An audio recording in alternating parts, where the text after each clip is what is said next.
ইকরামুল হাসান শাকিলের মায়ের সাথে কথা বলছিলাম। এরই মধ্যে শাকিল আমাদের মাঝে উপস্থিত হয়েছেন। জাগো নিউজের এই বিশেষ আয়োজনে আপনাদের আরও একবার স্বাগত জানাচ্ছি। আমি সালাহ উদ্দিন মাহমুদ। আমরা শাকিলের আম্মার কথা শুনছিলাম। আমি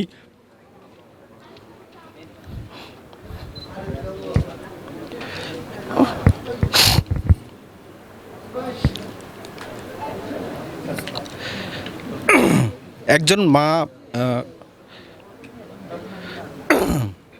তার সন্তানকে কতটা ভালোবাসতে পারে আমরা সেটা শুনছিলাম। আমরা এই মুহূর্তে শাকিলকে পেয়ে গেছি। শাকিলের কাছে জানতে চাইবো যে এই যে এত বড় একটি বিজয় এবং এভারেস্টের চূড়ায় আরোহণ, আপনার মায়ের অবদানকে আপনি কিভাবে দেখছেন? অবদানের কথা যদি বলতে যাই তাহলে তার সিংহভাগটাই তার। পেছন থেকে সাপোর্ট দেওয়া, মানসিকভাবে সাপোর্ট দেওয়া,